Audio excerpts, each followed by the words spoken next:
Doctor Vipin Yadav शामिल हुए हैं। सूर्य सिद्धांत की रचना बता दी, हमारे तमाम प्रकार के समय निर्धारण के वो सारे मापदंड खड़े किए। और मुझे इस बारे में ज्यादा बोलना इसलिए नहीं, आप सब विद्वान 3 दिन तक इसी विषय पे तो बात करने आए हैं, इसी बात को तो हम समझ रहे हैं, इसको हम विस्तार से क्या कहें। हाँ, मध्य प्रदेश सरकार के मुखिया होने के नाते से मैं इस समूची 3 दिवसीय समूचे आयोजन के लिए अपनी ओर से आपका वंदन करता हूं, अभिनंदन करता हूं, आपका स्वागत करता हूं।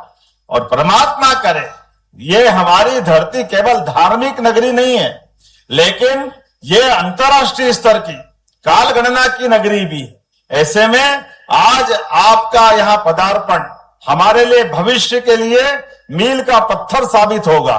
और ये बात भी सही है कि जो हम कह रहे हैं या आप मन में लाएंगे उसको प्रत्यक्षता भौगोलिक दृष्टि से भी और भूगोल की दृष्टि से भी अपनी आंखों से देखा जा सकता है। हमारे लिए अब वर्तमान की दृष्टि से यह बात सही है कि काल की बात करते तो काल को छोटा नहीं नाप सकते, लेकिन छोटा नहीं नाप सकते, लेकिन नापने के जब यंत्र आए तब वो संशोधन करते दिखाई दे रहे हैं। तो हमारे यहाँ 21 जून 22 दिसंबर ये जो 2 अवधि आती, उन दोनों अवधि के दरमियान यहीं पर भौगोलिक रूप से हमारे अपने सूर्य की जो छाया गिरती है वो आंखों से डोंगला में देख सकते हैं। और विद्वान बताते हैं, हम तो केवल सुनकर के उसके साथ आनंद मनाते हैं। वो कहते हैं कि भाई ये जो वर्तमान की आज जो डोंगला की स्थिति है ये पुराने काल में उज्जैन में थी, लेकिन उज्जैन से अभी आज की स्थिति में 32 किलोमीटर दूर खसक करके डोंगला में गई। और 32 किलोमीटर के बाद हो सकता है ये और आगे जाएगी और वापस आएगी, लेकिन आने जाने की गति इसकी अपने आप में अद्भुत बताते हैं। जैसे विद्वानों ने बताया कि 27,500 साल उसके बीच में लगने वाले हैं। अर्थात मान लो पृथ्वी एक बॉल है, उस पे 2 धागे लगाए, एक आड़ा और एक खड़ा, ये दोनों हमारी एक तरह से भूमध्य रेखा या हमारी अपनी कर्क रेखा मान ले, उसका जो कटाव बिंदु है वो ये कटाव बिंदु को समझने के लिए ये बात सही है। मैं डोंगला भी गया हूं और जब मैं टूरिज्म कॉर्पोरेशन का चेयरमैन था तो मैं ग्रीनविच भी गया हूं, जहां से स्टैंडर्ड टाइम की बात करते हैं। लेकिन ये बड़ा सुनकर के भी और समझ के भी अलग प्रकार का अनुभव आया कि आमतौर पर सूर्योदय सूर्यास्त में जहां मीन टाइम की कल्पना करें, हाँ औसत समय की बात करें, वो सूर्योदय सूर्यास्त में 1 घंटे से ज्यादा अंतर नहीं होना चाहिए। लेकिन जब मैं गया वो गर्मी के दिन थे, रात को 10 बजे तक सूर्य देवता के दर्शन हो रहे थे। जब ग्रीनविच में रात को 10 बजे तक सूर्य देवता के दर्शन हो रहे हैं तो वो औसत समय कैसे हो सकता है? ये तो हो ही नहीं सकता। इसलिए जो औसत समय की दृष्टि से सही में समय की गणना के लिए हमारे यहाँ सूर्योदय का महत्व है। सूर्योदय से सूर्यास्त तक हमारे अपने ग्रहों की गति तो गिनती इसी प्रकार से तो करना है। पृथ्वी की हमारी परिक्रमा गति सूर्य देवता के आसपास है, और ऐसे में इनके दिन मास महीने और हमारे लिए त्योहार के साथ ऋतुओं का चक्र, ये जो परस्पर बनाया गया है, इन सारी बातों का जो अंदर का ये बात सही है कि हम समय गणना की बात करेंगे तो समय और स्पेस दोनों अलग नहीं किया जा सकता, दोनों एक तरह से समेकित रूप से देखने की जरूरत है। ऐसे समय में जब आप सब आकर बात कर रहे हैं तो मुझे तो इस बात की प्रसन्नता है, मध्य प्रदेश सरकार की ओर से आज हमने अपने इसी कैंपस में न केवल स्पेस की दृष्टि से बीते समय में तारामंडल बनाया था और उसको भी उन्नत अवस्था में ले गए, लेकिन आज नया विज्ञान का बाकी जिज्ञासुओं को जानने समझने का एक नया केंद्र का 15.5 करोड़ की लागत से लोकार्पण किया है। मैं बधाई देना चाहूंगा, भारत सरकार के माध्यम से एक बड़ी सौगात मिल रही है। ये धर्म की नगरी के साथ साथ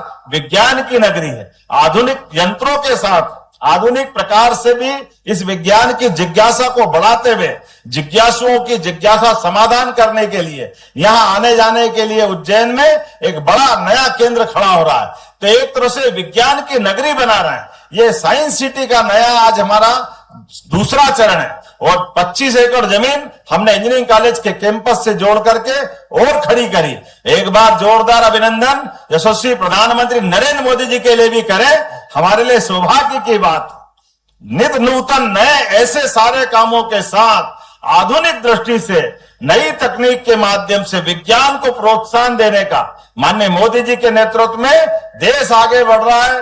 माननीय धर्मेंद्र जी के साथ हम शिक्षा नीति पे आगे बढ़ रहे हैं और हमारी सरकार भी कदम से कदम मिला करके भारत सरकार के साथ खड़ी है। ऐसे में हमारे लिए उज्जैन का वो जो काल गणना का महत्व है उसको रेखांकित करते हुए इस दिशा में बढ़ने का यह संकल्प हमारा और आपका भी है। एक और आज यहाँ पर एक नई सौगात भी मिली है। जब नया विज्ञान केंद्र का लोकार्पण हुआ, नई विज्ञान के साथ ये नगर बनाने की बात कर रहे हैं, लेकिन आने वाले सिमस्त 2028 को लेकर भी हमारी सरकार लगातार काम कर रही है। ऐसे में जब 2028 का सिमस्त मेला आने वाला है तो हमारे उस सिमस्त में सभी व्यवस्थाओं को सुचारू संपन्न कराने के लिए 35 से 40 करोड़ लोग आएंगे।